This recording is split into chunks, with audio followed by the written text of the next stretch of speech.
Walking down the street, Nia Brooks grips a cheap sandwich, everything she has to get through the day. Her stomach aches, reminding her she hasn't eaten properly in hours. Then she sees him, a white man slumped against a brick wall, hands trembling, lips cracked, wearing a worn coat that somehow looks too expensive for the street.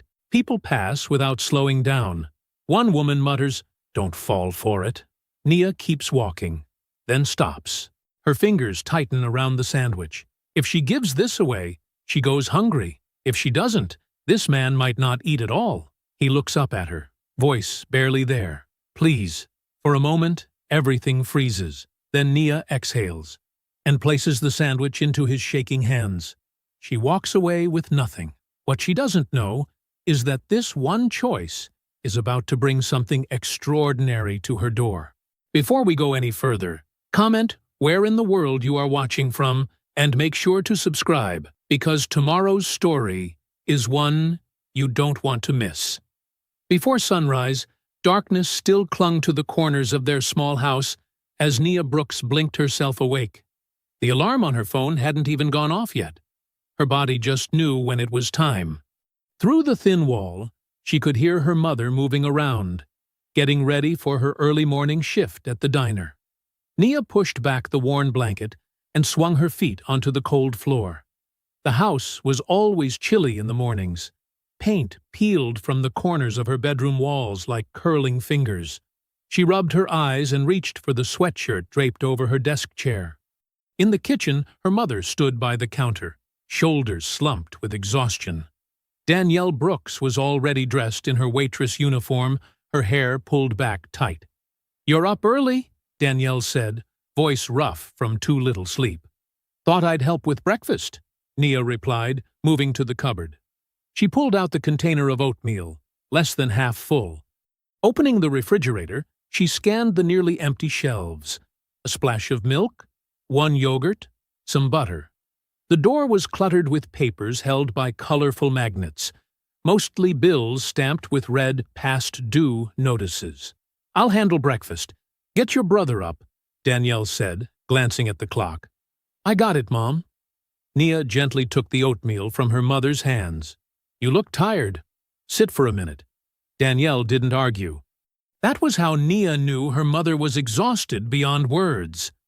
Nia filled a pot with water, more than the instructions called for. She'd learned to stretch food. When the water boiled, she added the oatmeal slowly, stirring to keep it from clumping. A little more water. Stir. The oatmeal grew thinner but would fill 3 bowls. She went to wake her brother, gently shaking his shoulder. "Isaiah, time for school." The 8-year-old groaned and pulled the blanket over his head. "Come on. Breakfast is almost ready." She tugged the blanket down to reveal his sleepy face. "I need to check your homework, too." While Isaiah dragged himself to the bathroom, Nia returned to the kitchen and poured the watery oatmeal into 3 unmatched bowls. She placed the lone yogurt beside her mother's bowl. "That's for you," she said, when Danielle looked up. "We should save it for Isaiah," her mother argued. "I already ate one yesterday at school," Nia lied smoothly. "Had an extra $1 from tutoring." Danielle's expression softened with relief, which made the lie worth it. Isaiah shuffled into the kitchen, rubbing his eyes. "Is that oatmeal again?" "With cinnamon," Nia said, sprinkling the last bit they had over his bowl. "And look, I made a smiley face." She'd arranged 2 raisins she'd found in the pantry for eyes and curved a drizzle of their precious honey into a smile. Isaiah brightened. "Can I have the bigger bowl?" Before Danielle could object, Nia slid her own bowl toward him. "This one?" "Sure." "Nia," her mother began. "I'm not that hungry," Nia said. Another lie. While they ate, Nia checked Isaiah's homework folder, tucking his math worksheet back inside. "You did good, but remember to show your work on number 7. "I did it in my head," Isaiah mumbled through a mouthful of oatmeal. "Teacher still needs to see how you got there," Nia explained, ruffling his hair. Danielle stood, gathering her purse. "I've got to go. You 2 lock up behind me." "We will," Nia promised. Your lunch is by the door." Danielle paused, noticing the brown bag Nia had prepared the night before. "Thank you, baby." She kissed them both goodbye and hurried out. After finishing breakfast, Nia helped Isaiah brush his teeth and find his missing sock. The clock pushed them forward, no time to waste. On their walk to school, they passed Mrs. Bell struggling with grocery bags up her front steps. "Morning, Mrs. Bell," Nia called. "Need help?" The elderly woman turned, relief washing over her face. "Nia Brooks, you are heaven sent." Nia handed her backpack to Isaiah. "Hold this. I'll be right back." She jogged up the steps and took the heaviest bags from Mrs. Bell's gnarled hands. The woman's apartment smelled of potpourri and coffee. "These should go in the refrigerator," Mrs. Bell directed. "My arthritis is acting up something awful today." Nia quickly put away the groceries, ignoring the impatient shifting of Isaiah outside. "You're going to be late," Mrs. Bell warned. "It's okay, we're fine." Nia smiled. "Need anything else before I go?" "No, honey. Just take this." Mrs. Bell pressed an apple into Nia's hand. "For being such a good soul." Nia tried to refuse, but Mrs. Bell insisted. Outside, she broke the apple in half and gave the bigger piece to Isaiah. After dropping off Isaiah, Nia hurried to her own middle school. The day dragged with empty stomach slowness. During lunch, she helped Keisha with science homework, even though her own English essay remained half-finished in her backpack. Walking home, Nia paused in front of the boarded-up clinic on Maple Street. The faded sign still read Community Health Center, though it had been closed for years. Through gaps in the plywood, she could see dusty waiting room chairs. For a moment, she allowed herself to imagine the building alive again, herself in blue scrubs, helping people, having answers instead of questions. The daydream felt like a luxury she couldn't afford. Her phone buzzed with a text from her mother. "Get something for dinner. $6 in my drawer. All we have until payday." Nia pocketed the phone and continued walking, mentally calculating what $6 could buy for 3 people.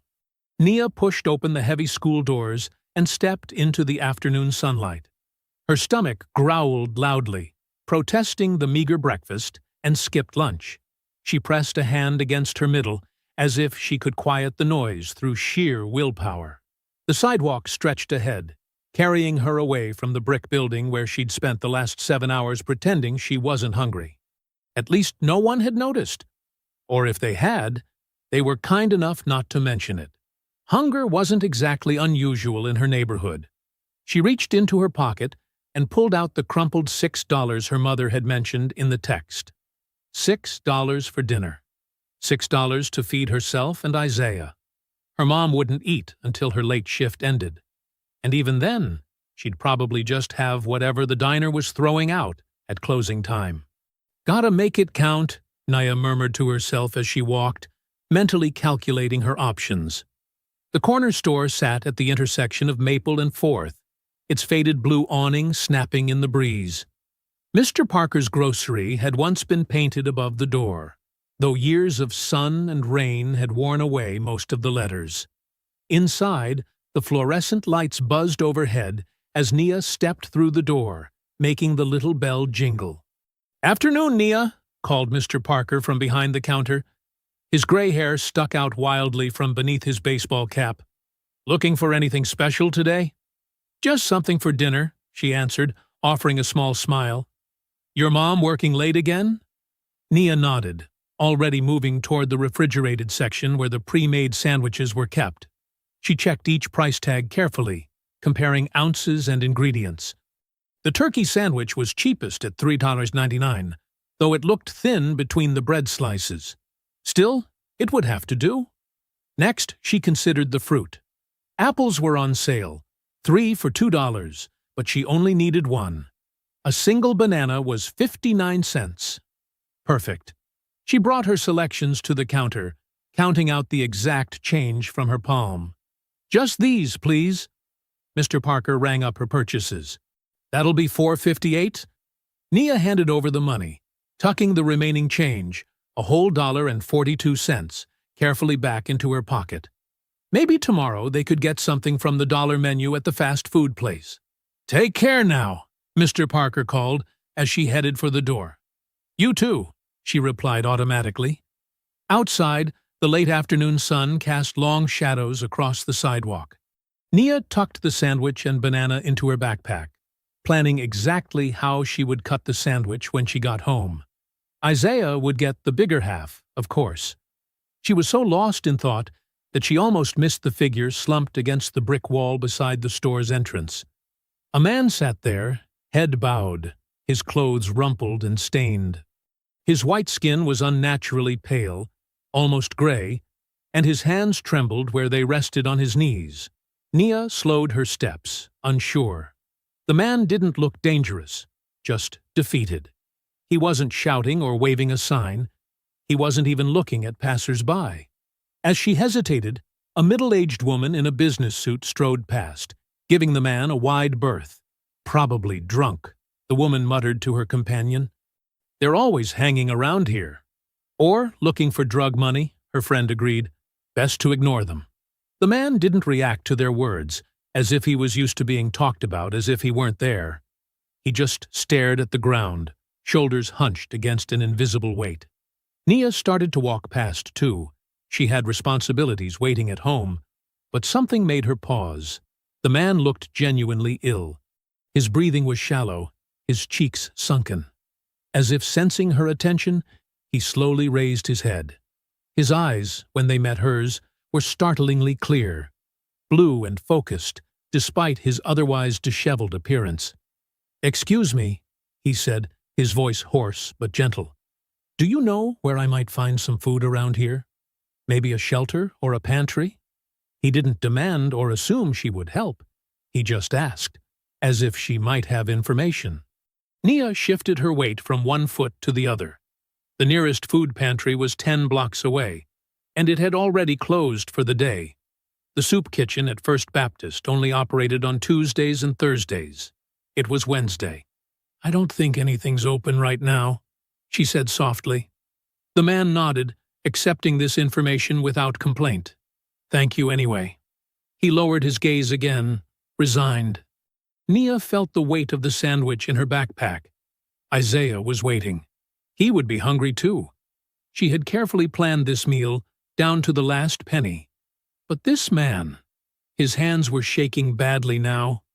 Not like someone wanting a drink or a fix, but like someone whose body was running on nothing. Before she could talk herself out of it, Nia unzipped her backpack and pulled out the sandwich. The cellophane wrapper crinkled in her fingers as she held it out to him. "Here," she said simply. The man looked up, confusion crossing his gaunt features. "I can't take your food. You need it more than I do." Even as she said it, her stomach growled in protest, but she kept her arm extended. For a long moment, he just stared at her outstretched hand. Then, with trembling fingers, he accepted the sandwich. "Thank you," he whispered, his voice catching. He carefully unwrapped one corner, as if savoring the moment, then took a small, deliberate bite. Nia watched as he chewed slowly, relief washing over his features. She should go. Isaiah would be waiting, but something held her in place. The man's gaze wandered to her backpack, where a small healthcare volunteer patch was pinned to the front pocket. She'd found it at a thrift store and attached it there, a small symbol of her dream. "People who feed the hurting end up healing more than bodies," he said suddenly, his voice stronger now. Nia blinked, surprised by the words. "What's your name?" he asked. "Nia," she answered. "Nia Brooks." He nodded, as if memorizing it. "Thank you, Nia Brooks. Somebody should have done that for me a long time ago." The intensity in his blue eyes made her feel both seen and slightly uncomfortable. She wasn't used to adults really looking at her. "I should go," she said, adjusting her backpack strap. "My brother's waiting." "Of course." He held up the sandwich slightly. "This means more than you know." Nia nodded, turned, and began walking away. The banana in her backpack would have to be enough for her and Isaiah now. Maybe she could find something else in their nearly empty cupboards to go with it. Behind her, She could feel the man's gaze following her down the street, watching her until she turned the corner. Something about his stare wasn't threatening. It was almost like he was making sure she got safely away, or like he was trying to remember every detail of her face. As she walked the remaining blocks home, her stomach growled again, louder this time. She pressed her hand against it, just like she had outside the school. "It's okay," she whispered to herself. It was the right thing to do. And somehow, despite the hunger that would surely keep her awake tonight, Nia knew it was true. Nia dragged her feet as she approached the small house at the end of Willow Street. The paint peeled in long strips from the wooden siding, and the front steps creaked under her weight. The porch light had burned out weeks ago, and no one had found time or money to replace it yet. The darkening sky cast long shadows across the yard as the sun began to set. She paused at the door, taking a deep breath. The banana weighed heavily in her backpack now, a reminder of what was missing. What should have been dinner for two was now just a snack for one. Her stomach growled again, louder this time, as if protesting her decision. "It's fine," she whispered to herself. "We've gone with less before." When she pushed open the front door, Isaiah looked up from where he sat on the worn living room rug. Homework spread around him like a paper island. "Nia!" He jumped up, all energy and motion as only an 8-year-old could be after a full day of school. "Did you get food? I'm starving." His wide brown eyes and eager smile made her chest tighten. She forced a smile as she swung her backpack down. "I got you something, buddy." She unzipped the bag and pulled out the banana. "It's your favorite." Isaiah took the fruit, his smile dimming slightly. "Just this?" He glanced toward her backpack, clearly expecting more. "Sorry, that's all for now. Mom will bring something when she gets home from her first job." The lie felt heavy on her tongue. Danielle wouldn't be home for hours, and there'd be no extra money for food tonight. "Oh." Isaiah peeled the banana slowly. "I thought you were getting a sandwich, too." Before Nia could answer, Danielle's voice came from the kitchen doorway. "I thought so, too." Nia hadn't realized her mother was home. Danielle stood with her arms crossed, still wearing her blue diner uniform, exhaustion carved into the lines around her eyes. She must have gotten a rare break between shifts. "Where's the rest of the food, Nia? I gave you enough for dinner." Nia hesitated, suddenly aware of how her decision might look through her mother's eyes. Give me half, Nia," Isaiah offered, breaking the banana carefully. "We can share." "Eat it all, Isaiah," Nia said quickly. "I'm not that hungry anyway." Danielle stepped closer, her eyes narrowing. "What happened to the money I sent you with?" Nia swallowed hard. "I got the sandwich and the banana, but..." "But what?" Danielle's voice sharpened. "Where's the sandwich?" The room felt too small suddenly. Isaiah looked between them, the banana forgotten in his hands. "There was a man outside the store," Nia finally said. "He looked really sick, Mom, like he hadn't eaten in days." Understanding dawned on Danielle's face, followed immediately by disbelief. "You gave our food to a stranger?" "He was shaking so bad," Nia tried to explain. "Nobody was helping him." "And what about your brother?" Danielle's voice rose. "Who's helping him?" "Who's helping us?" Isaiah took a small bite of the banana, his eyes lowered to the floor. "I'm sorry," Nia said, her voice small. "I thought—" "That's the problem, Nia. You weren't thinking." Danielle sank into a kitchen chair, suddenly looking much older than her 38 years.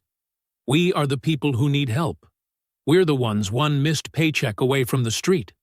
The truth of her mother's words stung. Nia knew their situation better than most 14-year-olds. She'd seen the disconnect notices, heard her mother crying late at night over bills, watched her work double shifts until her feet swelled so badly she could barely walk. "I know it seems cruel," Danielle continued, her voice softening slightly. "But generosity is dangerous for people like us. We can't afford to save everyone else when we're barely saving ourselves." Nia nodded, shame heating her cheeks. "I won't do it again." Danielle rubbed her temples. There's some peanut butter in the cupboard. That'll have to do for tonight. I've got 20 minutes before I need to head to the convenience store shift. Isaiah silently offered the remaining half of his banana to Nia. This time, she took it, knowing it would hurt his feelings more if she refused. The open window in the kitchen let in the evening breeze, carrying with it the sound of a screen door closing next door. Nia glanced out to see Ruthie Bell settling into her porch rocker, a mug of tea in her weathered hands. The older woman's eyes met Nia's through the window, and Nia knew she had heard everything. Later, after Danielle had left for her second job, and Isaiah had fallen asleep on the couch while attempting to finish his math problems, Nia sat at the kitchen table working on her science assignment. The overhead light flickered every few minutes, threatening to go out completely. A soft knock at the back door made her jump. Ruthie Bell stood on the other side of the screen, her gray hair tied back in its usual neat bun. "Evening, child," she said when Nia let her in. "Thought you might like some of my corn muffins. Made too many again." The small basket she carried contained 4 golden brown muffins, still slightly warm. Nia's mouth watered at the sight. "Thank you, Miss Ruthie," she said gratefully. "Would you like to sit for a minute?" The older woman settled at the table while Nia put the kettle on for tea. It was their ritual whenever Ruthie visited. Tea for the visitor, regardless of how little they had to offer. "I couldn't help overhearing earlier," Ruthie said gently, "about that sandwich." Nia's shoulders slumped. "Mom's right. I shouldn't have given it away." "Your mama's not wrong," Ruthie said, surprising her. "Not entirely. She's looking at the world through survival eyes, and survival doesn't leave much room for risk." The kettle whistled, and Nia poured hot water over their last tea bag, letting it steep in Ruthie's cup before adding water to her own cup to make tea-flavored water. "But I'm not wrong either," Nia said quietly. "He really needed help." Ruthie nodded, wrapping her thin fingers around the chipped mug. "Kindness makes practical people nervous. You know why? Because it can't be measured or controlled. It doesn't follow the rules of who deserves what." Nia thought about that as she took a small bite of muffin, savoring the sweet corn flavor. "He said something strange to me, that people who feed the hurting end up healing more than bodies." "Smart man," Ruthie commented. "He seemed different, sad, but also like he was really seeing me." Nia struggled to explain the feeling. "Not just looking through me like most people do." Ruthie studied her over the rim of her mug. "Trust that feeling, child. Your heart knows things your head can't explain." After Ruthie left, Nia finished her homework in the flickering light. The house felt too quiet with just Isaiah's soft breathing from the couch to keep her company. She couldn't stop thinking about the man's blue eyes, the way his hands had trembled when he took the sandwich, the strange intensity when he'd asked her name. She was just putting away her books when she heard it. A soft but distinct knock at the front door. Nia froze, textbook halfway to her backpack. It was nearly 11 o'clock. Danielle wouldn't knock. She had keys. Nobody in their neighborhood visited this late without calling first. The knock came again, slightly louder this time. Nia glanced at Isaiah, still asleep on the couch. She moved to the window, carefully pulling back the edge of the thin curtain to peer outside. The porch was dark, the streetlight too far away to illuminate whoever stood at their door. Her heart pounded as she crept toward the front of the house. Should she wake Isaiah? No. Better to let him sleep. It was probably nothing. Maybe Mrs. Wilson from down the street, locked out again and needing to use their phone. The third knock made her jump. Whoever it was, they weren't going away. Nia's hand hovered over the doorknob as her mother's warnings echoed in her mind. Don't open the door to strangers. Don't trust too easily. Be careful. Always careful. But something made her reach for the switch beside the door, flipping on the porch light that hadn't worked in weeks. To her surprise, it flickered to life. With Danielle holding her breath behind her, Nia opened the front door. The porch light cast a weak yellow glow over the cracked concrete steps, but no one stood there. The street beyond was quiet and empty. "Who is it?" Danielle whispered, her hands gripping Nia's shoulders. "Nobody," Nia answered, confused. She leaned forward slightly, peering into the darkness. "There's nobody here." But as she looked down, something caught her eye.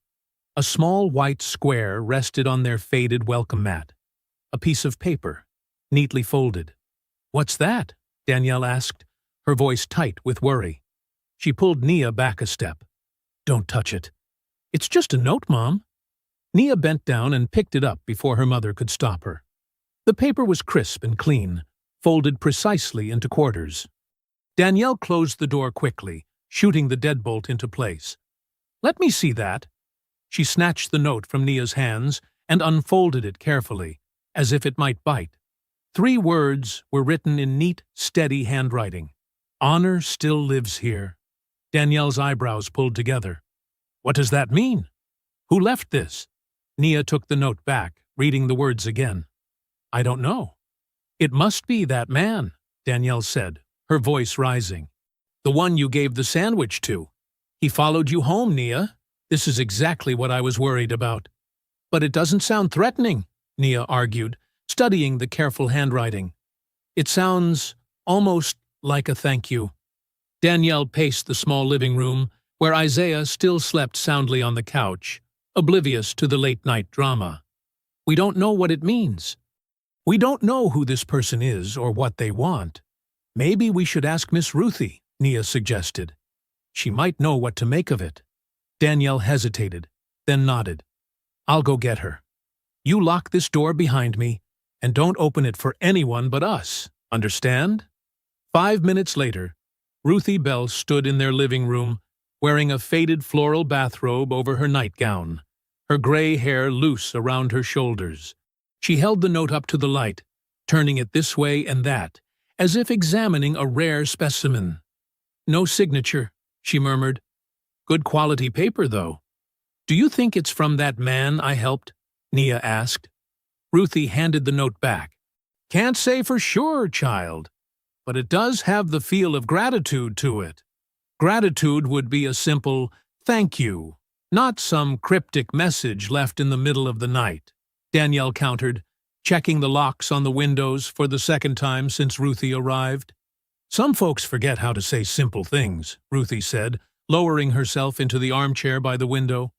"When you've been hungry long enough, or lonely enough, sometimes you forget how normal people talk. You start speaking in the language of the lost." Nia turned the note over in her hands. "What does honor still lives here mean, then?" "Means you did something honorable," Ruthie said simply. "And this person, whoever they are, noticed. That's rare enough these days to deserve mention." Danielle wasn't convinced. "I still don't like it. First, she gives away our food to a stranger, and now that stranger knows where we live? What's next?" "You want me to stay the night?" Ruthie offered. "I can sleep right here in this chair." Danielle shook her head after a moment. "No, we'll be fine. I'm probably overreacting. But Nia," she turned to her daughter, "no more helping strangers. You hear me? Not until this blows over." After Ruthie left, with promises to check on them first thing in the morning, Danielle made one more round through the house. She checked the back door, tested the window locks again, and even pushed the wobbly bookshelf in front of the side door they never used. "Try to get some sleep," she told Nia, kissing her forehead. "I've got the early shift tomorrow, but I'll call to check on you at lunch." Nia nodded, but sleep felt impossible now. She took the note to her bedroom, the smallest room in the house, with barely enough space for her twin bed and a wooden crate that served as both nightstand and dresser. She slipped the note carefully between the pages of her school notebook, then sat cross-legged on her bed, thinking. The man outside the store hadn't seemed threatening. Hungry, yes. Sad, definitely. But there had been something in his eyes, intelligence, awareness, that hadn't matched his ragged appearance. And those words he'd spoken about healing more than bodies. They hadn't sounded like the ramblings of someone dangerous. Through her thin curtains, The streetlight cast long shadows across her faded quilt. Nia replayed the encounter in her mind. The man's trembling hands, the way he'd asked her name as if it mattered, how he'd looked at her with something like recognition. Why would he send a note like this? And what did he mean by honor? It felt bigger than a simple thank you, weightier somehow, like he was acknowledging something about her character, not just her actions.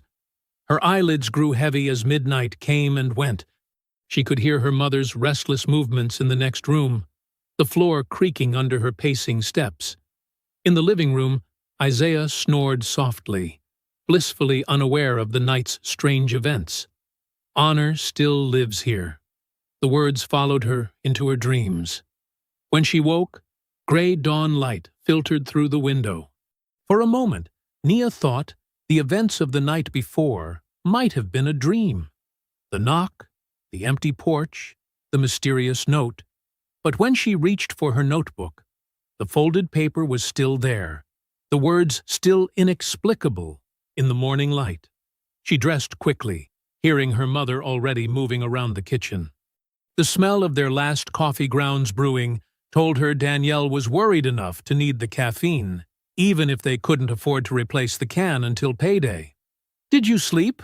Danielle asked when Nia entered the kitchen. Dark circles shadowed her eyes, answering the question before Nia could ask it in return. "A little," Nia lied. "It's probably nothing bad, Mom. Maybe he was just grateful." "Maybe." Danielle didn't sound convinced. She handed Nia a mug of watery coffee, heavily lightened with the powdered creamer they used to stretch it. "Wake your brother soon. You'll need to get him to school before you head to class." Nia nodded, sipping the weak coffee and staring out the kitchen window at their small backyard. The early morning light made the patchy grass look almost pretty, hiding the worn spots and weeds. She was about to go wake Isaiah when she felt it, a vibration through the floor, a rumble that made the windows rattle slightly in their frames. At first, she thought it was the garbage truck, though it wasn't their collection day. But the rumble grew louder, multiplied, became a chorus of engines moving in unison. "What on earth?" Danielle moved to the front window, pulling back the curtain. The sound grew louder still, not one engine but many, rolling slowly into their quiet street like thunder on a clear morning. From houses up and down the block, curious faces appeared in windows. Front doors opened. Neighbors in robes and pajamas stepped onto porches, squinting into the brightening day. The coffee mug trembled in Nia's hand, spilling a few drops onto the linoleum floor. Whatever was coming, it was big enough to wake the whole neighborhood. Danielle turned to her, face pale with worry. "Stay inside," she ordered, "and keep Isaiah away from the windows." But before Nia could respond, Isaiah himself burst from the living room, sleep-tousled but wide-eyed with excitement. "Mom! Nia! Something's happening outside!" The rumble of engines grew louder, and now there were voices too. Men's voices, calm and ordered, calling out numbers and positions. The sound of many boots hitting pavement in unison. Danielle's hand went to her throat. "Nia, what did you do?" Nia stood frozen in the doorway, her hand gripping the worn wooden frame so tightly her knuckles paled. The sight before her seemed impossible, like something from a movie playing out on their humble street. A line of men in crisp naval uniforms stood at perfect attention, creating a human corridor that stretched from her cracked concrete steps all the way to the street. They were tall, powerfully built men with stern faces and ramrod-straight postures. The morning sun glinted off polished buttons and insignia pins. "Oh my God," Danielle whispered beside her, one protective arm moving instinctively around Isaiah's small shoulders. "What is happening?" Neighbors poured from their homes in various states of dress, some in work clothes, others still in pajamas and bathrobes. Mrs. Jennings, from 2 doors down, clutched her coffee mug with both hands. Mr. Washington from across the street stood on his lawn in striped pajama pants and a white undershirt, mouth hanging open. "Mama, Are those soldiers? Isaiah asked, his voice small but excited. Navy SEALs, corrected an older boy from down the block, who had rushed over on his bicycle. Those are elite forces, the toughest guys in the military. Whispers rippled through the gathering crowd. Someone's getting arrested. Must be a drug bust. Poor Danielle and those kids. Danielle's breathing quickened. She stepped slightly in front of Nia, as if to shield her from whatever was coming. We haven't done anything wrong, she said, her voice stronger than she likely felt. At the front of the formation stood an older man with silver hair cut military short. He wore a different uniform than the others, more decorated, with insignia that marked him as someone of high rank.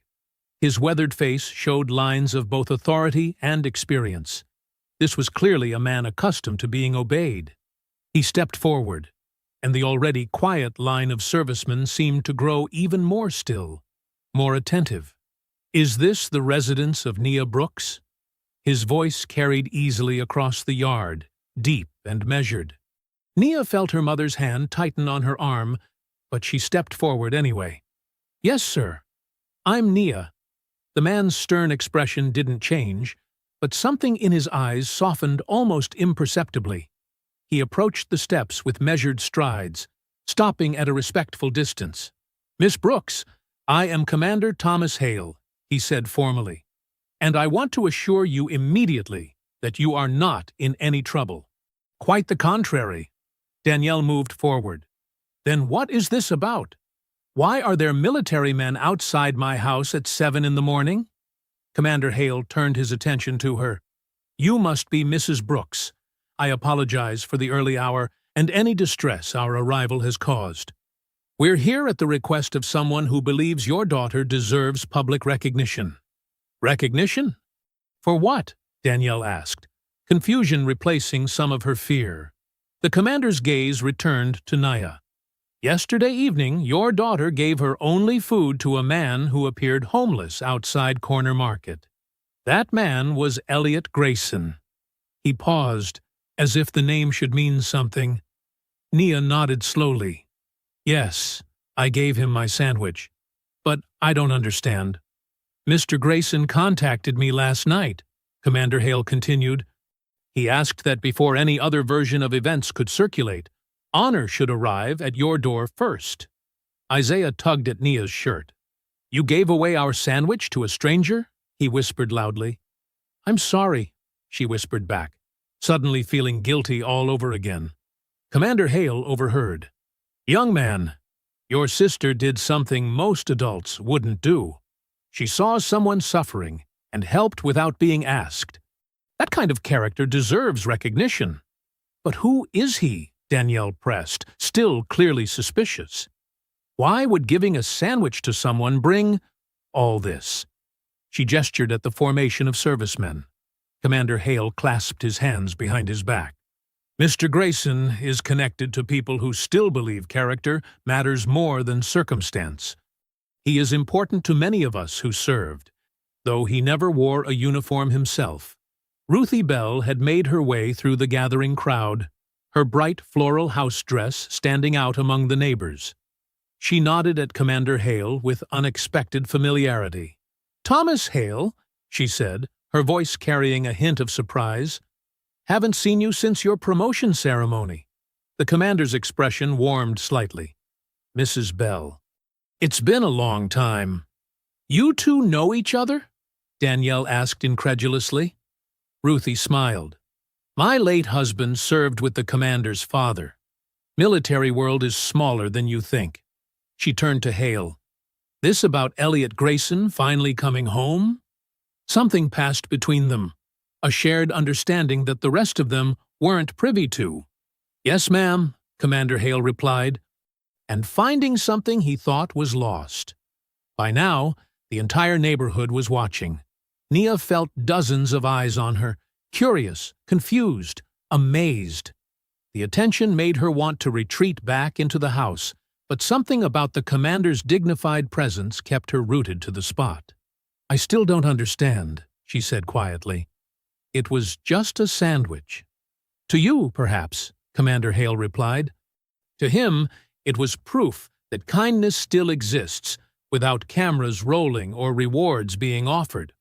He turned slightly, gesturing to the line of uniformed men. These men serve because they believe in protecting something worthy. You showed Mr. Grayson that worthy things still exist in everyday places. Isaiah, who had been unusually quiet, suddenly spoke up. So my sister did something good? And that's why all these strong men came? Commander Hale smiled, the first real smile they'd seen from him. That's exactly right, young man. Danielle still looked overwhelmed, her eyes darting from the commander to the line of servicemen to the gathering neighbors. This is a lot. For a sandwich. For character, Commander Hale corrected gently. Which is increasingly rare and precious. Nia felt a strange mixture of emotions. Embarrassment at being the center of attention, confusion about why her simple act mattered so much, and a small spark of pride that someone had noticed her when she'd spent most of her life feeling invisible. Mrs. Jennings from down the street stepped forward. I've known this child since she was in diapers. Always helping. Always thinking of others before herself. Not surprised a bit that she'd give away her last bite. Several other neighbors nodded in agreement. Commander Hale turned back to Danielle. Mr. Grayson would like to meet with your family properly today, to express his gratitude in person. Danielle's brow furrowed with suspicion. Meet where? And who exactly is this man? Yesterday, he looked homeless. Not homeless, Ruthie interjected. Lost. There's a difference. She turned to Commander Hale. The Grayson family had that big property over in Oakwood, didn't they? Old money, going back generations. Yes, ma'am, the commander confirmed, though Elliot hasn't been back there in years. Not since the accident. Ruthie nodded knowingly, while Danielle and Nia exchanged confused glances. If you're comfortable, Commander Hale continued, addressing Danielle. Mr. Grayson would like to meet at 2 o'clock this afternoon. I can send a car for you, or provide the address if you prefer to make your own way.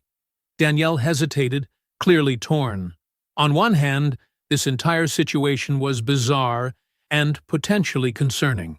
On the other, the presence of uniformed military personnel and Ruthie's apparent familiarity with the situation lent it a strange legitimacy. I don't know, she said finally. This is all very sudden. Ruthie stepped closer, placing a weathered hand on Danielle's arm. Child, when a door opens that's been closed for generations, you at least peek through it. Hear what the man has to say. Isaiah tugged at his mother's sleeve. Please, Mom? I want to meet the man Nia helped. Commander Hale remained patient, his stance relaxed but dignified. Mr. Grayson simply wishes to thank your daughter properly. Nothing more is expected of you or her. Danielle looked at Nia, silently asking what she wanted to do. Nia thought about the man's trembling hands as he'd accepted her sandwich, about the strange words he'd spoken about healing, about the note that had appeared on their doorstep. Something important was happening, something she didn't understand yet, but somehow felt connected to. I think we should go, she said softly. After another moment's hesitation, Danielle nodded. All right, we'll meet him. But we'll drive ourselves if you provide the address. Of course, Commander Hale replied, producing a small card from his pocket. This has the location and my personal number, should you have any questions or concerns. As Danielle accepted the card, the commander turned and made a small gesture toward the line of servicemen. As one, they shifted stance, preparing to depart. Thank you for your time this morning, he said formally. And thank you, Miss Brooks, for reminding us all what matters. The formation began to disperse with military precision, filing back toward the vehicles that lined the street, black SUVs with government plates. The neighbors watched in astonishment as the impressive display folded itself away as quickly and efficiently as it had appeared. Ruthie squeezed Nia's shoulder. You go get ready, child. Sometimes the smallest kindness opens the biggest doors. The car ride was silent, except for Isaiah's occasional whispers to Nia about the leather seats. Commander Hale drove them personally in a modest sedan rather than the official vehicles from that morning. Danielle sat stiffly in the passenger seat, wearing Ruthie's blue blouse with tiny white flowers that she'd carefully ironed twice. She kept glancing back at Nia, as if to make sure she was still there. Nia smoothed her own skirt, her church clothes that didn't quite fit anymore, and watched the neighborhoods change through the window. They weren't going to the wealthy part of town as she'd expected, but toward the quieter waterfront, where small guest houses nestled between trees and glimpses of the bay flashed between buildings. "Almost there," Commander Hale said, breaking the silence as he turned onto a narrow lane. "Mr. Grayson prefers privacy these days. I still don't understand why all this fuss over a sandwich," Danielle said, though her voice had lost some of its edge from earlier. Commander Hale kept his eyes on the road. "Sometimes the smallest kindness arrives at exactly the right moment, Mrs. Brooks. Your daughter's generosity mattered more than she could have known." Isaiah pressed his face against the window. "Is he rich? The man Nia helped?" "Isaiah," Danielle scolded quietly. "It's a fair question," Commander Hale said with a slight smile. "Mr. Grayson comes from means, yes, but wealth isn't what defines him." They pulled up to a modest blue guest house with white trim. It wasn't fancy, just clean, well-kept, and tucked away from the main road with a small garden and a view of the water beyond a line of trees. "He's waiting for you inside," Commander Hale said, opening Danielle's door first. "I'll wait out here." Nia followed her mother and brother up the stone path, her heart thumping against her ribs. What would she say to this man who had caused such a commotion in their lives? The door opened before they reached it. Elliot Grayson stood in the doorway, and Nia almost didn't recognize him. Gone was the unkempt beard and dirty clothes. His face was clean-shaven, showing sharp cheekbones and tired eyes. His gray hair was neatly combed, and he wore a simple button-down shirt and slacks. He looked older than Nia had first thought, maybe in his late 50s, and fragile, like someone recovering from a long illness. "Mrs. Brooks, Nia, Isaiah," he greeted them softly, stepping aside. "Please come in." "Thank you for coming." The inside was as modest as the exterior, comfortable but not luxurious, with simple furniture and large windows that let in the afternoon light. A tray with tea, lemonade, and cookies sat on the coffee table. "Please, sit." Elliot gestured to the couch. "I imagine you have questions." Danielle perched on the edge of the couch, keeping Isaiah close beside her. "More than a few." Nia sat next to her brother, studying the man who yesterday had looked so different. His hands still trembled slightly as he poured lemonade for them. "First, I want to apologize for the shock this morning," Elliot began, settling into an armchair across from them. "Commander Hale tends toward the dramatic when honor is involved." "Were you really homeless?" Isaiah blurted out, before Danielle could stop him. A sad smile crossed Elliot's face. "Not technically, no. But I was certainly lost." He looked directly at Nia. "I've been wandering for weeks, barely eating, barely sleeping. After my father passed recently, something in me broke. I couldn't face the responsibility he left behind." "So you were pretending?" Danielle asked, her suspicion returning. "No." Elliot shook his head firmly. "I wasn't pretending anything. I was disappearing. There's a difference." He paused, seeming to gather his thoughts. "My father was a decorated military advisor. The men who came to your door this morning, many of them owe their careers, some even their lives, to his mentorship." "And you?" Nia asked quietly.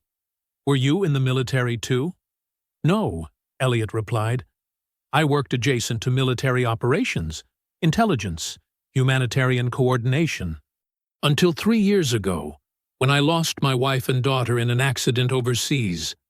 His voice grew strained. "After that, I withdrew from everything. When my father died last month, it felt like the last thread connecting me to any purpose was gone." The room fell silent. Nia thought about how different he looked from yesterday. Not just clean, but somehow present in a way he hadn't been before. "I'm sorry for your losses," Danielle said finally, her voice softer. Elliot nodded in acknowledgement.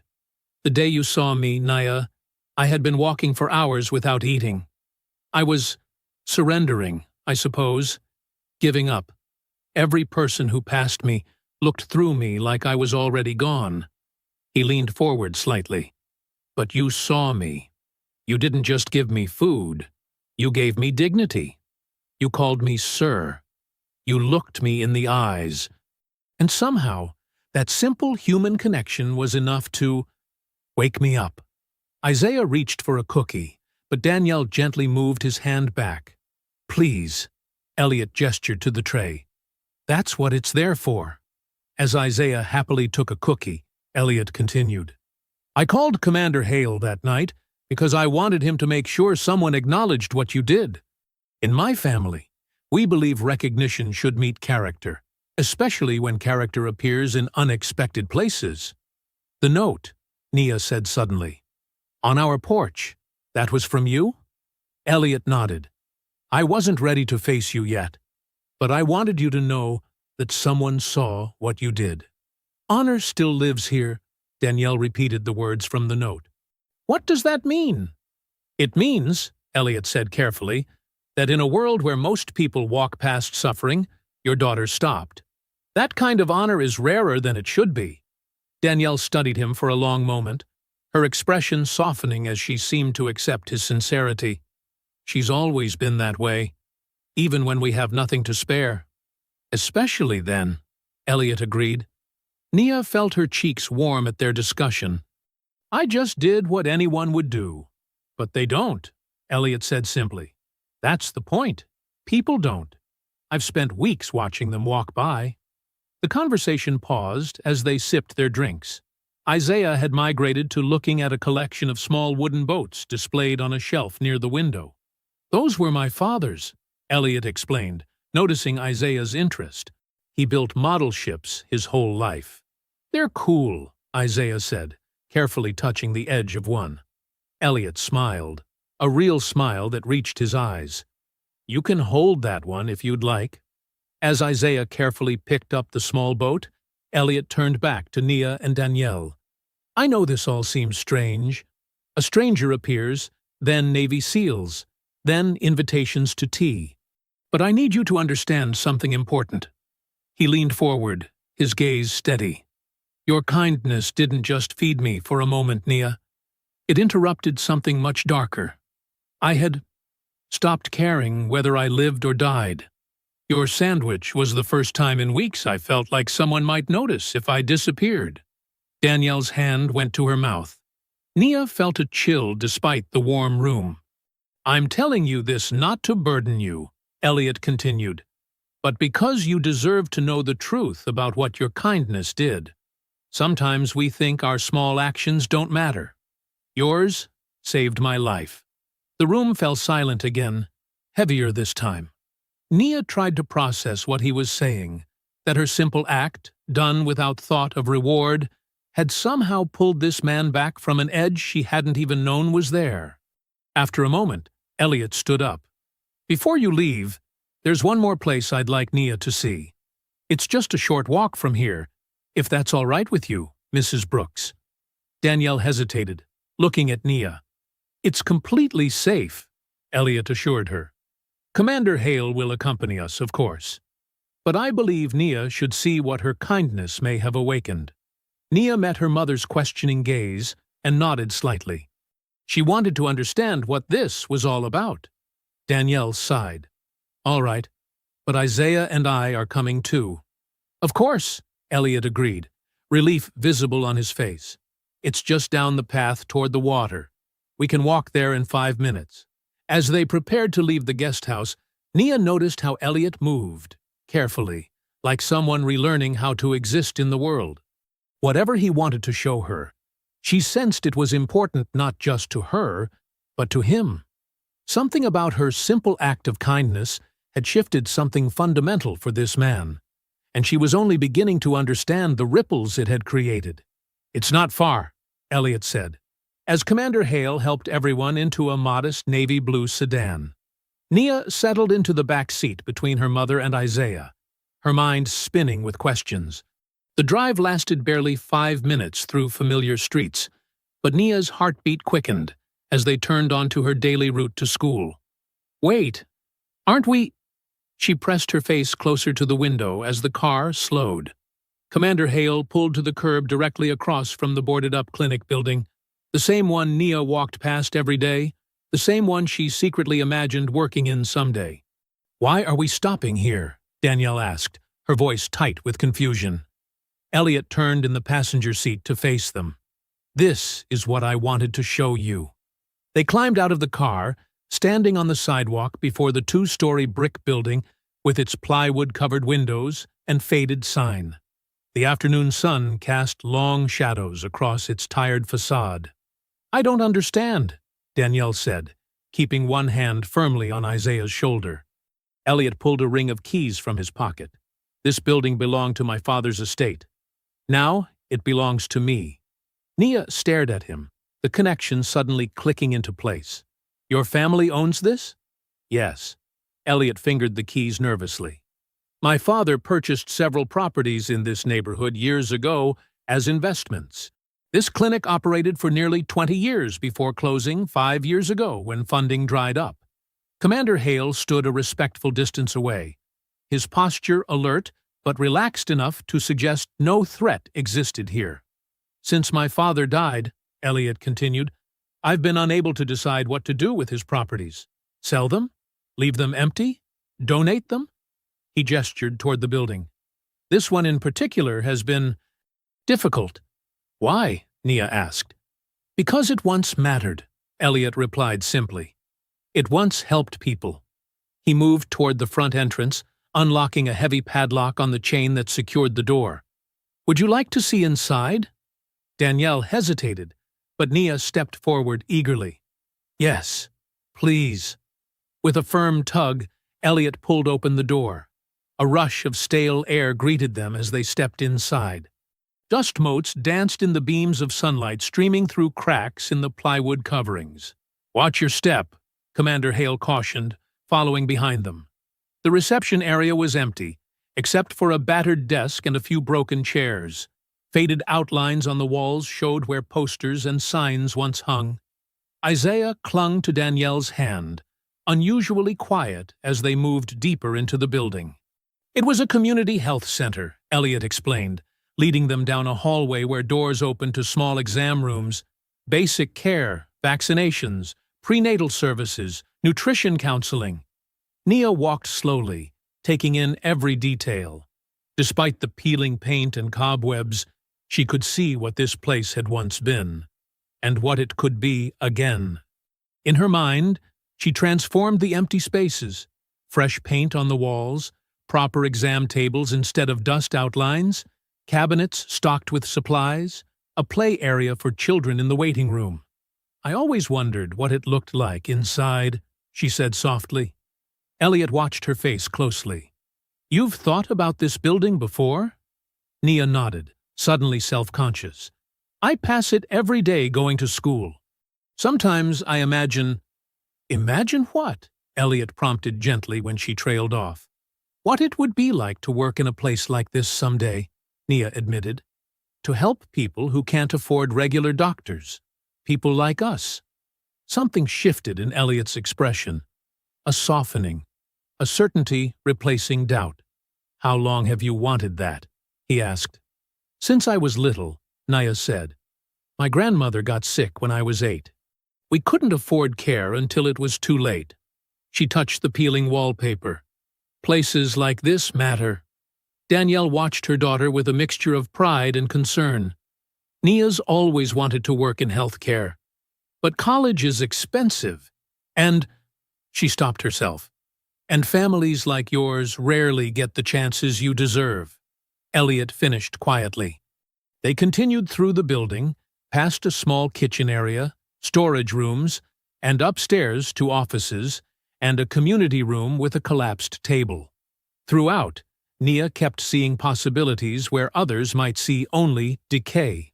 When they returned to the main reception area, Elliot turned to face them fully, his expression solemn but animated in a way it hadn't been before. "I've spent months trying to decide what to do with this building," he said.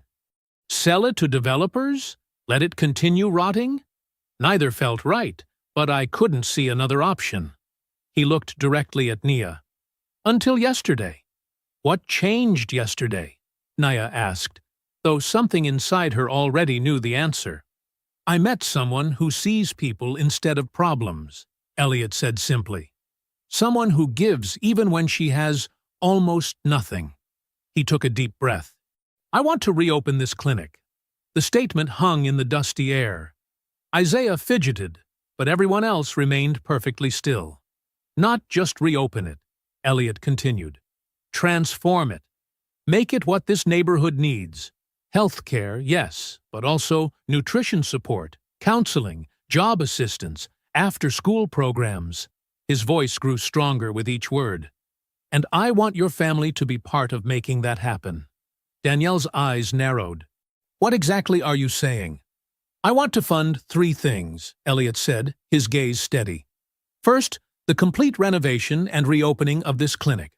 Second, financial stability for your family. Enough to eliminate the constant worry about next month's rent or tomorrow's dinner. And third," he turned to Nia, "your education, all the way through college and beyond, if that's what you want." Nia felt like all the air had been sucked from her lungs. Her mother gripped her shoulder. "Why?" Danielle's voice was barely above a whisper. "Why would you do this for strangers?" Commander Hale spoke up for the first time since entering the building. "Mrs. Brooks, I've known the Grayson family for 30 years. They don't make promises lightly." "It's not charity," Elliot added quickly. "It's investment. In Nia's potential. In this neighborhood. In what might be possible when someone finally believes this community deserves better." He hesitated. "Your daughter's kindness showed me that goodness still exists without cameras or rewards. That's worth investing in." Danielle shook her head slowly, not in refusal, but in disbelief. It's too much. Too big." "Mom," Nia whispered, her mind racing with possibilities she'd never dared consider before. "We should discuss this at home," Danielle said firmly. "This isn't a decision to make standing in a dusty building." Elliot nodded. "Of course. Take all the time you need." He handed her a business card. "My number and Commander Hale's are both here. Call us when you're ready to talk more." As they prepared to leave, Nia took one last look around the empty clinic. For the first time, the dream she'd kept tucked away seemed almost within reach. Not just helping her family survive, but maybe helping her whole neighborhood heal. The drive back to their home was silent, everyone lost in their own thoughts. Commander Hale dropped them off with a respectful nod and a promise to check in tomorrow. That evening, the Brooks family gathered around their worn kitchen table, the familiar setting now feeling strange after the day's extraordinary events. The business card Elliot had given them sat in the middle of the table like a foreign object. "Do you think it's real?" Isaiah finally asked, breaking the silence. "Are we going to be rich now?" "Hush," Danielle said automatically, though without her usual sharpness. "It sounds too good to be true," Nia admitted quietly. "But he seemed sincere." Danielle traced a crack in the tabletop with her finger. "I've learned that when something seems too good to be true, it usually is." "But what if it's not?" Nia asked. "What if this is real?" The question hung between them. Through the thin curtains, Nia could see Ruthie Bell watering her front plants, unaware that her neighbor's world might have just shifted on its axis. "Even if he means what he says now," Danielle said carefully, "people change their minds. Rich people get bored with charity projects." "He didn't talk about it like charity," Nia countered. "He talked about it like he needed this as much as we do." Isaiah looked between them, unusually serious. "But we could have food every day, right? And Mom wouldn't have to work 2 jobs?" Danielle's eyes glistened at her son's simple understanding of what wealth might mean. It's not that simple, baby. Why not? Isaiah persisted. Nia watched her mother struggle for an answer. The promise Elliot had made was so enormous, it seemed impossible to grasp. Education, security, a future beyond mere survival. How could they possibly trust that such a miracle could be real? I don't know, Danielle finally whispered. I just don't know. Danielle stared at the business card on the table, turning it over and over between her fingers. Isaiah had gone to his room to play with his action figures, leaving Nia and her mother alone with their thoughts. People will talk, Danielle finally said, her voice low. Everyone on this block will be in our business. Reporters might come. You know how folks get when they smell money. Nia nodded. I know. A soft knock at the back door interrupted them. Ruthie Bell's familiar silhouette appeared through the thin curtain, a covered dish in her hands. I saw your faces when you got back, Ruthie announced as Danielle let her in. Figured you might need some talking food. The smell of fresh cornbread filled the small kitchen as Ruthie set down the dish and made herself comfortable at the table without waiting for an invitation. So, she said, eyeing the business card in Danielle's hand, that was quite a parade this morning. Half the neighborhood still talking about those Navy men at your door. Danielle sighed heavily. Miss Ruthie, we don't know what to do. As Nia cut the cornbread, she explained everything. The clinic, Elliot's offer, the money, the education promise. Ruthie listened without interruption, her weathered hands folded on the table. Sounds like a miracle, Ruthie finally said when Nia finished. So why do you both look like somebody died? Because miracles don't happen to people like us, Danielle replied. Not without strings. Ruthie took a bite of cornbread. You're right to be careful. But let me ask you something, Nia. When you gave that man your sandwich, did you know he had money? No, ma'am. Did you know he had important friends? No. Did you think you'd get anything back? Nia shook her head. I just thought he needed it more than we did. Ruthie nodded firmly. Then the gift is clean at its root. You didn't help him to get something. He's not helping you because he owes you. You're both just doing what decent folks do, seeing need and meeting it. Danielle broke her piece of cornbread into tiny crumbs. But it's so much money, Miss Ruthie. People will think we're taking advantage. People always talk, Ruthie said dismissively. They talked when your husband left. They talked when you took that second job. Let them talk. What do you want from this, Nia? Danielle asked, turning to her daughter. Really? Nia considered the question carefully. I don't care about being rich or famous, she said slowly. But if the clinic could reopen, if kids like Isaiah could see a doctor when they need to, if maybe I could learn enough to work there someday. Her voice grew stronger. That's what matters to me. Ruthie reached across the table and covered Nia's hand with her own. That's worth saying yes to. They talked late into the evening, weighing fears against hopes. Ruthie reminded them that good fortune wasn't always a trap, that sometimes the universe simply recognized goodness. By the time she left, taking Isaiah's empty cornbread plate from his room, something had shifted in Danielle's face. Not quite acceptance, but the first opening toward possibility. The night passed slowly, with both Nia and Danielle sleeping in fits and starts. Dreams of white coats and gleaming clinic halls mixed with nightmares of public ridicule and vanishing promises. Morning arrived with weak sunlight and the sound of a car pulling up outside. Commander Hale stood at their door again, this time accompanied by a woman in a crisp suit carrying a leather portfolio. This is Ms. Jensen, Commander Hale explained. Mr. Grayson's attorney. She's brought some preliminary documents for your review. Danielle invited them in with wary politeness. At the kitchen table, becoming the center of these life-changing conversations, Ms. Jensen laid out several folders. We've structured this simply, she explained, her voice matter-of-fact but kind. This first agreement provides immediate support.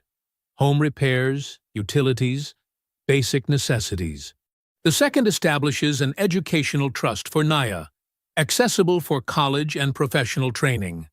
The third outlines preliminary plans for the clinic renovation, including a position for Naya in its development if she wishes. Commander Hale added, "Every document has been written to give your family protection and control. You can walk away at any point." "No public appearances required?" Danielle asked sharply. "None," Ms. Jensen confirmed. "Mr. Grayson is actually quite private himself." Nia studied the papers, surprised by their straightforward language.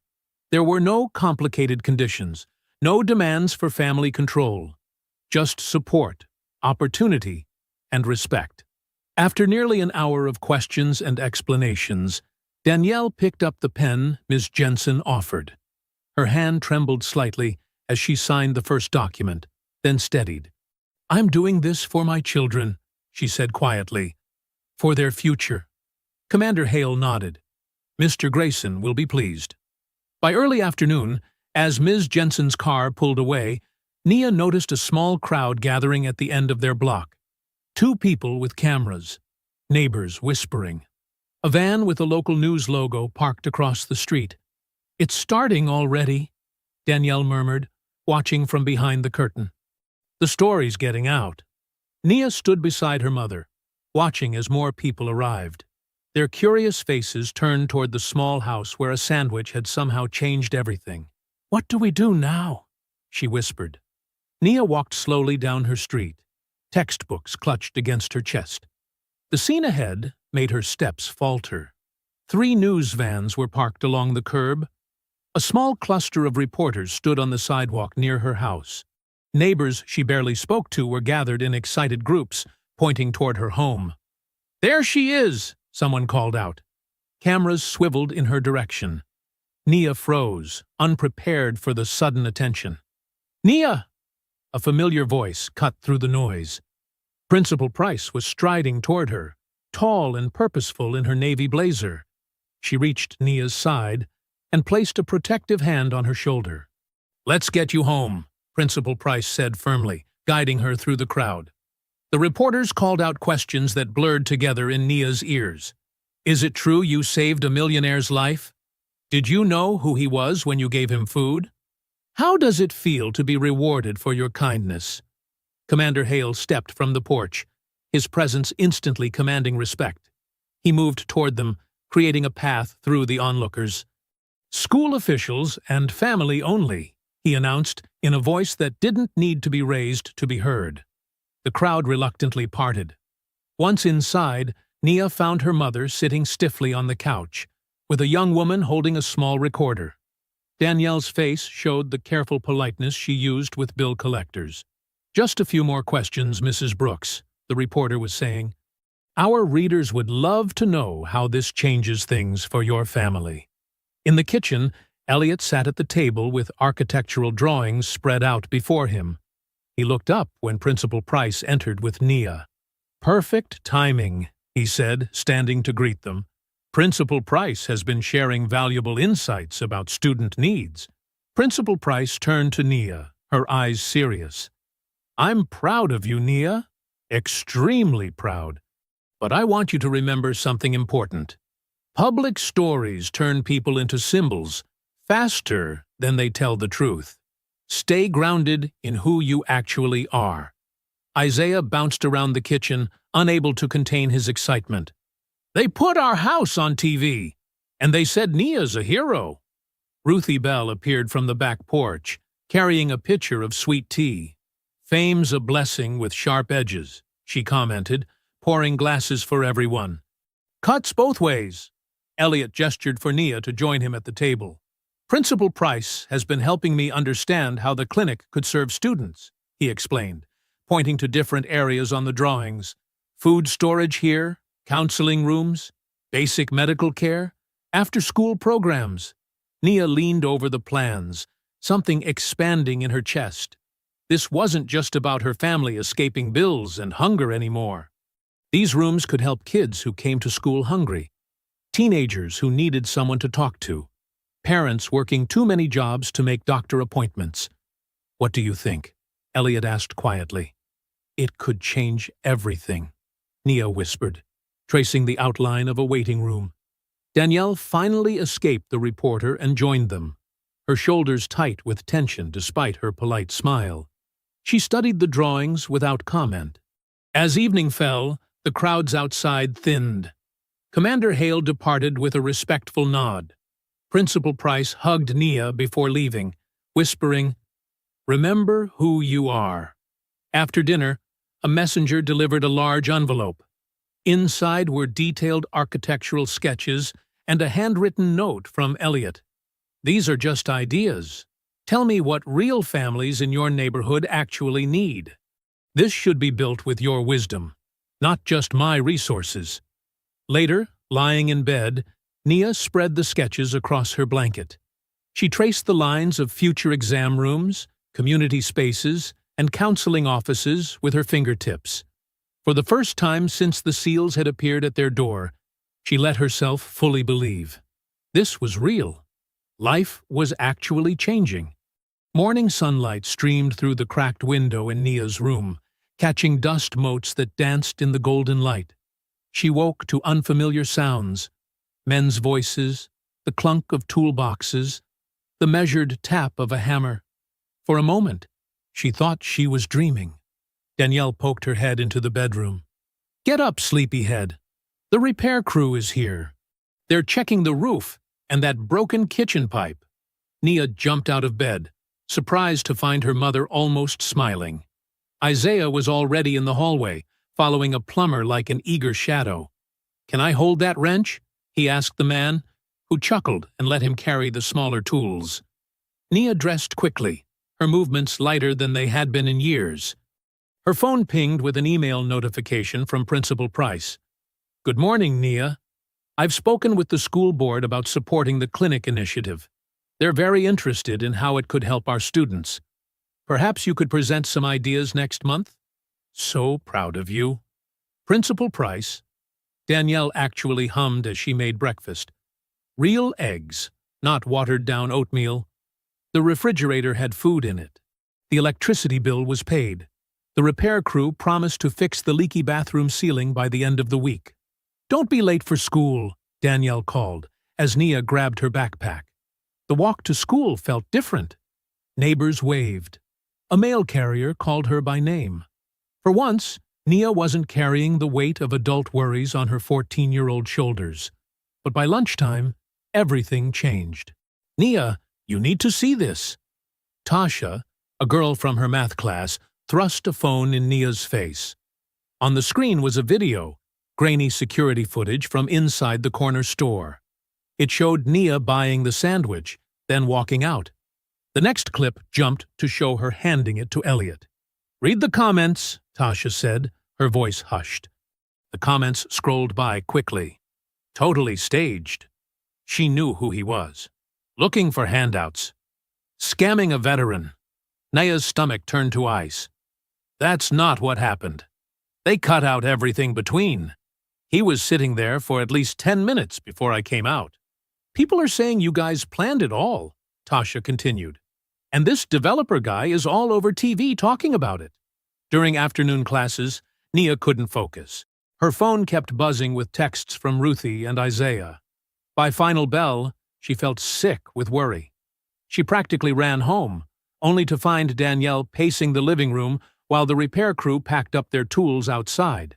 "Did you see what they're saying?" Danielle demanded, her eyes wild with anger and fear. "This Devin Mercer person is on every channel saying the clinic needs professional management instead of being handed to emotional publicity cases. And now, Elliot's lawyer called. Some relative is claiming Elliot isn't mentally stable enough to make decisions about his father's estate." Nia sank onto the couch. "But none of it's true. I never even knew who Elliot was." "Truth doesn't matter in a storm like this," Danielle said, her voice cracking. "These people will destroy us, Nia. They'll make us look like con artists in front of the whole city." Isaiah appeared in the doorway, eyes wide with confusion. "Are the men not fixing our house anymore?" Danielle pulled him close. "I don't know, baby." The phone rang. Danielle answered, listened briefly. then hung up. Her shoulders slumped. That was Elliot's lawyer. Tomorrow's meeting is cancelled. All the paperwork is on hold because of the legal challenge. The money's frozen. Nia stared at the architectural drawings still on the table. Just that morning, they had seemed like blueprints for the future. Now they looked like cruel reminders of a dream that was slipping away. For the first time since she had given away that sandwich, hope felt like a burden too heavy to carry. Morning light filtered weakly through the closed curtains of the Brooks home. Nia sat at the kitchen table, still in her pajamas, staring at a bowl of cereal she couldn't bring herself to eat. Every few minutes, a knock would come at the door, followed by a reporter's voice calling out questions. "Don't answer it," Danielle said, peeking through a tiny gap in the curtains. "They're like vultures out there." The phone rang for the 5th time that morning. Danielle let it go to voicemail. "Maybe I should just go to school," Nia said quietly. "Hiding makes us look guilty." "Not today," Danielle's voice was firm. "Not until we figure this out." Isaiah sat on the living room floor with a coloring book, unusually subdued. The repair crew that had brought so much hope yesterday was nowhere to be seen. Near noon, a familiar knock pattern sounded. 3 quick taps followed by 2 slower ones. Ruthie's signal. Danielle opened the door just enough to let their elderly neighbor slip inside.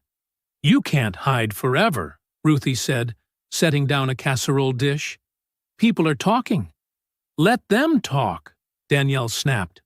Ruthie sighed. "That lawyer called me, wanting to know more about Nia, and that developer fellow Mercer was on the morning news." "What did he say?" Nia asked. "Claims he wants to buy the clinic property, for the good of the neighborhood. Says he'd create something properly managed, instead of letting it become a vanity project." Ruthie's tone made it clear what she thought of that idea. Another knock came at the door, this one more insistent. "If it's another reporter," Danielle began. "It's Principal Price," called a voice from outside. "I've brought Nia's schoolwork." Danielle reluctantly opened the door. Principal Price stepped inside, carrying a folder and wearing a worried expression. "How are you holding up?" she asked, handing the folder to Nia. "We've been better," Danielle replied coldly. Principal Price glanced at Isaiah, then lowered her voice. "There's something else you should know. The school district received media requests for Nia's disciplinary record." Nia's stomach dropped. "What?" "Someone found a note from last semester about you shoving another student in the hallway." Danielle turned to Nia in disbelief. "You never told me about this." "It wasn't like that," Nia protested. "Jeremy was making fun of Lisa because her clothes smelled like mildew. He kept blocking her way, calling her trash girl. I just pushed past him so she could get away." "The report doesn't show that context," Principal Price explained. "Just that there was an incident. I came to warn you, it's likely to come out soon." Danielle sank into a chair, her face in her hands. "This is getting worse by the hour. Maybe we should just walk away from all of it. The clinic, the money, everything. Let these rich people fight it out among themselves." Nia felt a heaviness settle in her chest. Not shame for feeding Elliot, she'd never regret that, but guilt that her family was suffering because of her actions. "Your mother might be right," Principal Price said gently. "Sometimes, stepping back is the wisest choice." But Ruthie Bell shook her head firmly. "Lies spread fastest when decent people go silent. That's how the powerful always win." As evening approached, the reporters finally left. The house grew quiet, except for the ticking of the old wall clock. Danielle put Isaiah to bed early, her movements weary. Alone in the dimness of her room, Nia opened her school notebook. The folded note from that first night slipped out. "Honor still lives here." She traced the words with her finger, remembering the man who had nothing but still found a way to say thank you. She thought about the disciplinary note, the edited video, and all the voices trying to twist her story. With sudden clarity, Nia realized what she needed to do. The truth, her whole truth, needed to be told, by her own voice, not filtered through others who didn't understand her life or her choices. The kitchen light cast long shadows across the worn table as Ruthie Bell sat beside Naya, her weathered hands folded calmly. Danielle stood at the sink, mechanically washing dishes that didn't need cleaning, her shoulders tight with worry. "Tell me about this shoving business," Ruthie said softly. "The whole story, not just what's in that report." Nia took a deep breath. "It happened last November. There's this boy, Jeremy Wilkins. His dad owns that car dealership on Main. He's big, always wearing expensive sneakers." She traced a pattern on the tablecloth. "And there was this other kid, Marcus. His family's been staying at the shelter since their apartment flooded." Danielle turned from the sink, a dripping plate in her hand. "Marcus would come to school in the same clothes for days," Nia continued. "Sometimes they smelled like mildew. One morning, Jeremy cornered him by the lockers, pinching his nose and calling him trash boy, asking real loud if his family bathed in dumpster juice." Ruthie shook her head. "Lord have mercy." Marcus was crying, trying to get away, but Jeremy kept stepping in front of him. Nia's voice grew small. "I shoved Jeremy hard enough that he stumbled, and I pulled Marcus past him." "And then what?" Ruthie prompted. "Jeremy told a teacher I attacked him for no reason. I got detention, but I never explained why. If I had, Marcus would have had to tell his story to the principal, in front of everyone." Nia looked up at her mother. "He was already so embarrassed. I didn't want to make it worse." Danielle set the plate down carefully. "You never told me." "It was just detention. You were working double shifts that week. It didn't seem important." Ruthie turned to Danielle, her eyes bright with understanding. "Don't you see? This isn't some mark against her character. It's proof of the same heart that fed a stranger when she was hungry herself. She protects dignity, even when it costs her." Danielle wiped her hands slowly on a dish towel. "But will anyone believe that now?" The phone rang, and Danielle answered. After a brief conversation, she handed it to Nia. "It's Principal Price." Nia listened as her principal explained that she'd found Marcus's counselor notes from that day, which mentioned the bullying incident. "I can testify to what really happened," Principal Price assured her. "And there's going to be a public hearing about the clinic property next week. The community gets to speak before any decisions are made." When Nia hung up, she felt something crystallize within her. "I can't win by pretending to be perfect," she said quietly. "Nobody is. But I can tell the truth about who I am. Just a hungry girl who still believed someone else needed help more." Ruthie squeezed her hand. "That's all anyone can ask of you." As the evening deepened, another call came. Commander Hale's deep voice sounded concerned as Danielle put him on speakerphone. "Elliot's lawyers have advised him to maintain complete silence until the hearing," he explained. "The relative challenging his competence is using every word he speaks as evidence of instability. I'm afraid you may have to face this without knowing if he'll be there to support you." After the call ended, Danielle looked at her daughter with worried eyes. "Are you sure you want to do this? Stand up in front of all those people?" Nia nodded, thinking of the note still in her notebook. "Honor still lives here. Not just in her house, but in her heart. I have to," she said simply. "Otherwise, they win by making me afraid of my own truth." The next day arrived with a sky the color of dishwater. Nia stood outside the municipal building, gripping the straps of her backpack so tightly her knuckles turned white. The hearing room doors loomed ahead like the entrance to another world. "You ready?" Danielle asked, smoothing Nia's collar one last time. Nia nodded, though her stomach felt like it was filled with stones. Principal Price approached them, professional in a navy blazer, while Commander Hale stood nearby, his posture military straight despite his civilian clothes. Ruthie Bell completed their small group, her Sunday dress pressed for the occasion. "Remember," Ruthie whispered, "just speak your truth, plain." Inside, the room buzzed with voices. Every seat was filled, and people lined the walls. Nia spotted neighbors, teachers, and strangers drawn by the story that had spread like wildfire. At the front table sat Devin Mercer in an expensive suit, his smile practiced and confident. Beside him was a thin, stern-looking man introduced as Elliot's cousin, Richard Grayson. The hearing began with formal introductions. The head of the zoning board explained they were gathered to determine the future of the clinic property and whether Elliot Grayson's proposed donation could proceed. Devin Mercer spoke first, standing with easy authority. "This neighborhood needs structured investment, not emotional gestures," he said, gesturing to charts showing his development plans.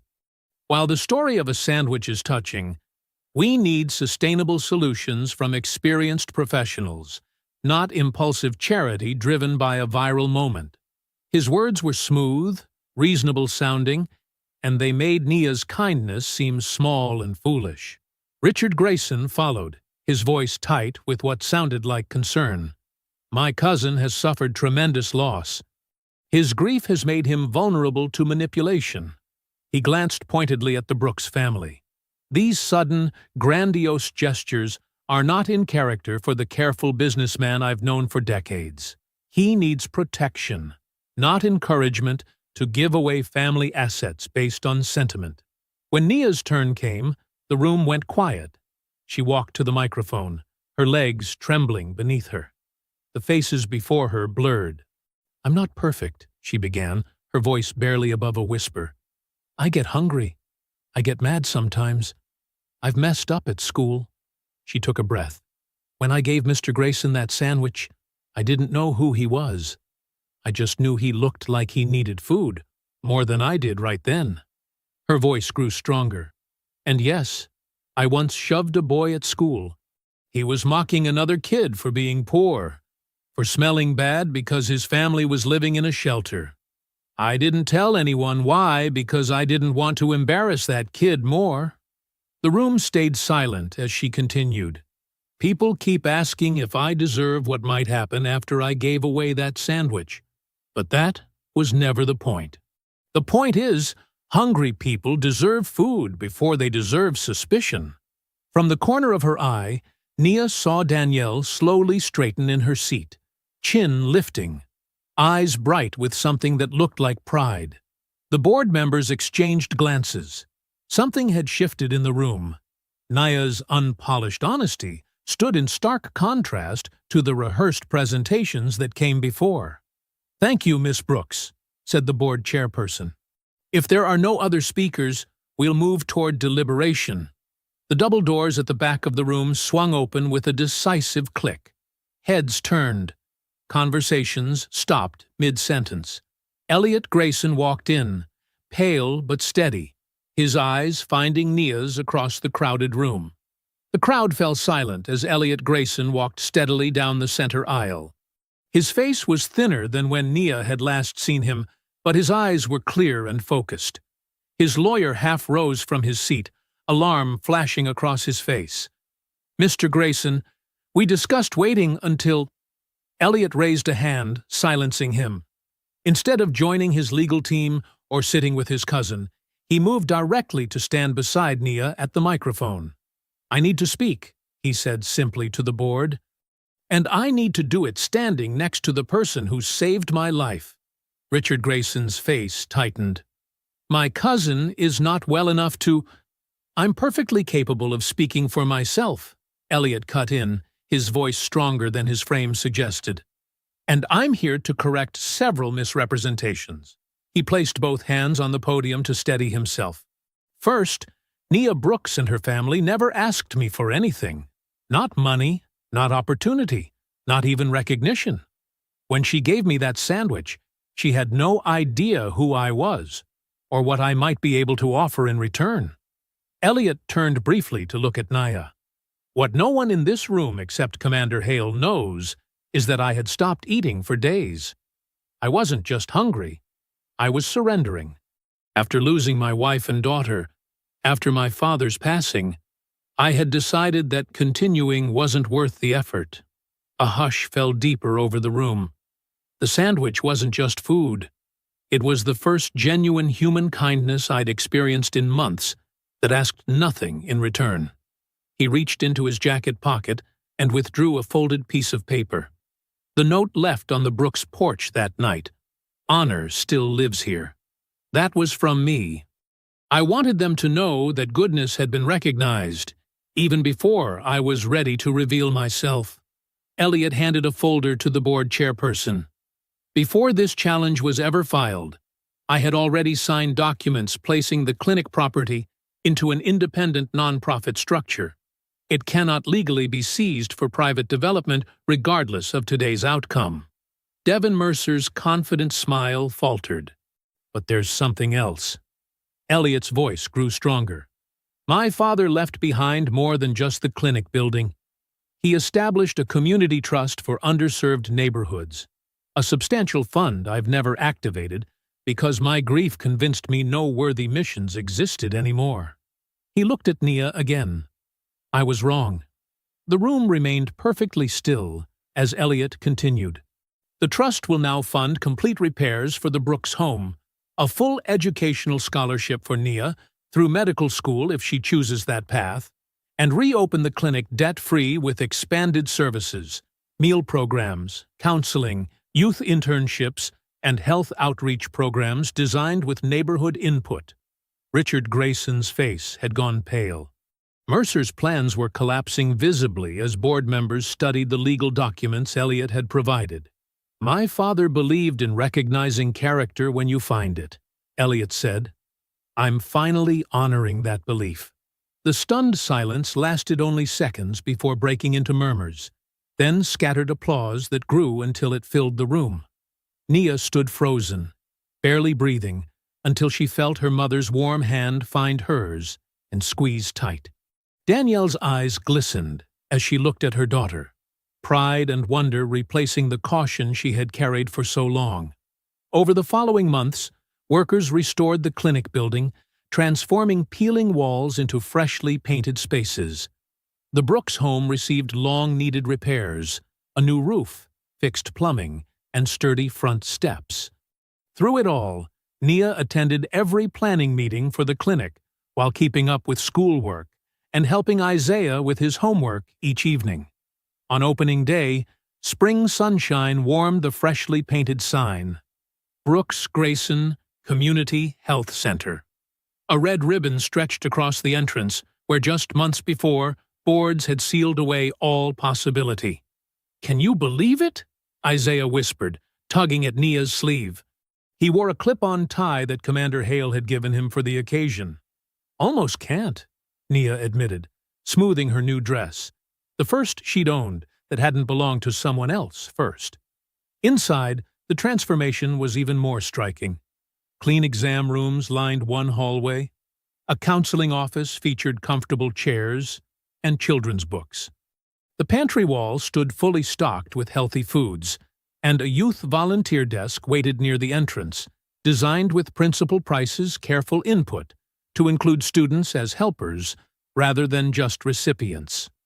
Ruthie Bell beamed from her seat in the front row, her Sunday hat perched proudly on her head.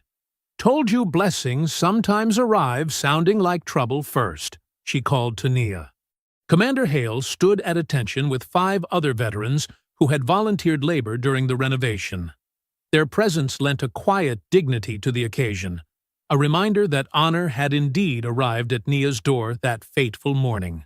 Danielle stood near the podium, wearing a new blouse and, more noticeably, an expression Nia rarely saw: hope without reservation. When their eyes met, Danielle nodded firmly, giving permission for joy neither of them had dared believe in before. "Time to cut that ribbon, honey," Danielle said, no longer holding back the tears that slipped down her cheeks. Elliot Grayson stepped forward, looking healthier than Nia had ever seen him. His face had filled out, and though quieter than the other speakers, his voice carried strength it hadn't before. "This room," he said, gesturing to the largest counseling space, "will be named after my daughter, Sarah. And this nutrition center," he turned to Nia, "will bear the name of Nia's grandmother, who taught her family to feed others before counting portions.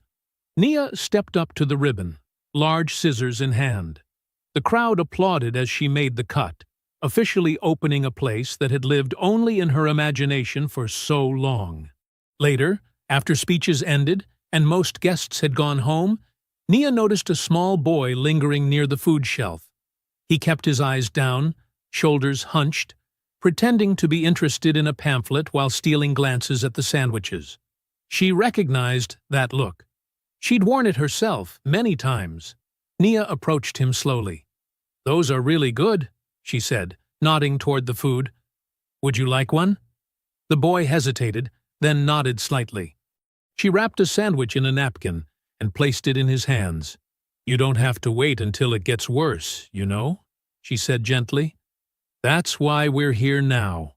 He looked up, surprise replacing wariness in his eyes. Nia smiled as the clinic lights glowed warmly behind her. The circle was complete, from her last sandwich given away to this first one, offered freely in a place built from that very same kindness. I hope you enjoyed that story. Please like the video and subscribe so that you do not miss out on the next one. In the meantime, I have handpicked 2 stories for you that I think you will enjoy. Have a great day.